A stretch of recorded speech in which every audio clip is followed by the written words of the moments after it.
em cima com vocês. Hoje a gente vai resolver uma questão do simulado do Noik, o simulado 6 dos treinamentos de vinhedo, e a gente vai resolver a questão 10, curvas de rotação, parte 2. Bora fazer a leitura da questão, eu vou colocar a imagem aí do enunciado e ler com vocês. Uma galáxia espiral possui uma curva de rotação que pode ser representada pela seguinte função. Ela dá a função em que R é a distância radial até o centro galáctico e R0, que é essa constantezinha, é 4 kPa. Item A. Estime a massa contida em um raio de 16 kPa em relação ao centro. Expresse a resposta em unidades de massas solares. É sempre importante você saber com que unidades você está trabalhando. Beleza? Tudo show? Vamos aqui comigo. A gente pega a função que ele deu. Sempre lembrem-se de saber quais são os dados que a gente tem, que a questão nos forneceu. A gente pega a equação em função de R e faz o R receber 16 kPa. Na hora que a gente faz essa substituição, por causa dos algarismos significativos, a gente tem que escrever que essa velocidade é de 200 km por segundo aproximadamente. Você poderia ter colocado o valor que dá mais ou menos, que é 196, até porque você só está fazendo uma estimativa. Ia dar esse mesmo valor, não tem problema algum. Agora, bora para a resultante centrípeta, que a gente escreve a força que está apontando para o centro, que é igual a mv² sobre R. Eu acabei de passar o dedo e acabei apagando. Na hora que você cancela esses dois R's, sobra esse expoente 1, passa multiplicando para o outro lado e a gente obtém essa função, substitui o V que a gente tinha achado, substitui o R e G. Sempre atentando para as unidades. Aqui o R é 16 kPa, então a gente já coloca em metros, e essa velocidade está em km por segundo, 200 vezes 10 elevado à terceira elevado ao quadrado.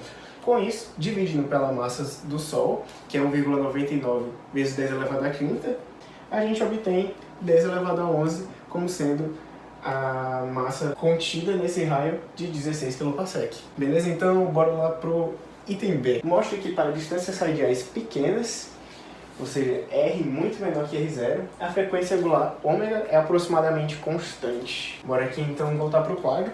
Lembrando desse fato importante aqui, que eu lembrei de deixar anotado, que E elevado a x é igual a 1 mais x, quando x é muito menor que 1. Com isso, a gente volta para a equação que a questão nos deu, substitui para x muito pequeno, que no caso o nosso x é menos r sobre r0, então aqui vai ficar menos r sobre r0, vai cancelar esse 1 com esse outro 1, obtemos a função de v de r para r muito pequeno, 200r sobre r0. Agora da cinemática, v de r é igual a ômega R. Na hora que você substituir esse valor, vai cancelar os dois R's e com isso, ômega é igual a 200 sobre R0. Simples. Você vai substituindo, vai trabalhando com a equação, consegue essa função que é constante para raios pequenos. Agora bora para o item C. Ele pede para você encontrar o período orbital das estrelas mais próximas ao centro em anos. O que ele quer dizer com isso? Mais próximas ao centro. Novamente, a distância vai ser pequena, portanto, esse fator vai ser muito menor que 1. A gente pode substituir esse ômega. Como? A expressão do período é T igual a 2π sobre ômega, 2π sobre 200 sobre R, atentando mais uma vez para as unidades que você está utilizando, é claro. Esse R aqui é 4 vezes 10 elevado à terceira, porque é o R0, só corrigir o R0. Então, 4 vezes 10 elevado à terceira, que é kPa, você coloca em metros. 200 vezes 10 elevado à terceira, pois esse fatorzinho aqui é em km por segundo. Na hora que você faz a conversão de unidades para deixar em anos, você consegue algo em torno de 120 milhões de anos, ou 1,2 vezes 10 elevado à oitava anos. Tudo bem? Tudo certo até aí? Acompanhando? Tudo show? Bora diretamente para o item D. Para grandes valores de R, a curva de rotação é perto de um valor constante, ou seja, a curva de rotação é plana. Assuma que toda a matéria que produz essa curva de rotação é distribuída esfericamente e simetricamente em relação ao centro, com o perfil de densidade que ele fornece, para R muito maior que R0. Encontre o valor de alfa que nos leva a uma curva de rotação plana. Qual seria então a proporcionalidade entre ρ e R? Vocês têm que se atentarem para o que ele quer dizer com curva de rotação plana. É que a partir de um determinado raio, no caso aí ele coloca um raio muito maior que R0, a velocidade, em função da distância do centro, não varia mais. Ela permanece praticamente constante, ou constante, no caso da nossa teoria, permanece constante. Sabendo disso, a gente quer achar a proporcionalidade da densidade com o raio, de modo que essa velocidade seja constante. Então bora trabalhar com isso mais uma vez. Primeiro ponto, a gente já tinha escrito no item a resultante centrípeta, e com esse resultado a gente tinha obtido essa equação que a gente coloca novamente nesse ponto. Segundo ponto, ele nos diz que a densidade é proporcional a R elevado a menos alfa. A gente quer descobrir esse menos alfa. Se isso acontece, M é proporcional a 3 menos alfa. Porque na hora que você escreve a densidade vai ficar massa dividido pelo volume. Se a gente for fazer esse perfil de massa, multiplicando o volume vezes a densidade, como o volume a gente está distribuído numa esfera, R ao cubo, beleza? Vai ficar R elevado a 3 menos alfa. Esse perfil de massa que a gente vai ter. Eu vou colocar na forma de igualdade, fica M de R é igual a kappa vezes R elevado a 3 menos alfa. Eu adicionei uma constante aí que não preciso saber qual é. Para a curva ser plana, essa função de V tem que ser constante. Eu vou passar todos esses pontos aqui para o outro lado. No caso eu vou isolar V quadrado, porque se V for constante, V quadrado também é. Fazendo essa divisão aqui entre R e R elevado a 3 menos alfa, a gente encontra que V ao quadrado é proporcional a R elevado a 2 menos alfa. Juntando as nossas duas informações, que V de R tem que ser constante e V de R é proporcional a essa parada aqui, alfa teria que ser igual a 2 para que esse fator ficasse nulo, e assim ele independesse de R. Ele independesse da distância que você está. Agora vamos voltar para o ponto inicial, que é ρ é proporcional a R menos alfa. A gente achou o alfa, agora fica simples. No item 2, temos ρ proporcional a R elevado a menos 2.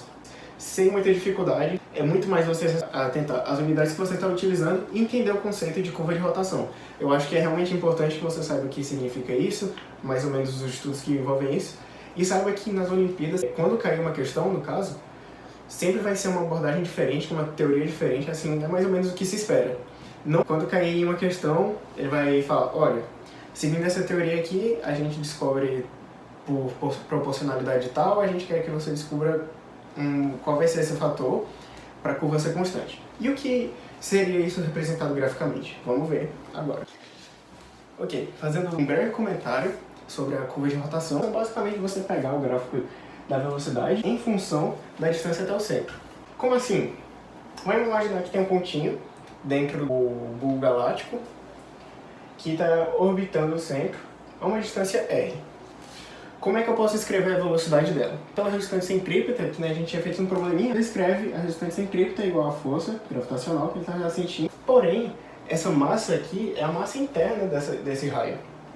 Só que a densidade dentro do bulbo, vamos considerar que é constante? A gente consegue essa equação. Só que a gente pode cortar esse fator 3, que vira 2, com esse fator aqui. Quando você tira a raiz, você consegue obter uma função linear da velocidade em função do seu raio.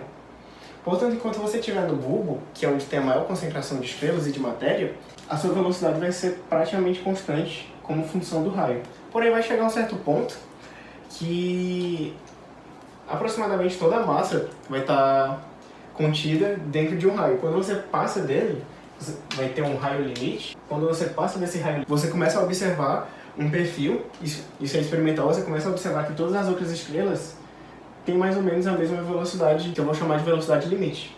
E é justamente essa observação experimental, dessa curva plana, que nós chamamos curva de rotação plana. Por que a surpresa em observar esse tipo de coisa ocorrer?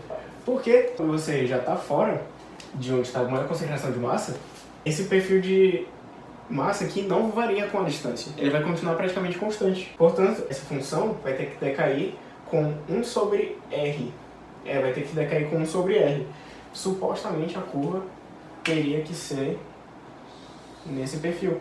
Mas o que a gente observa? A gente não observa isso. Observa uma curvinha assim.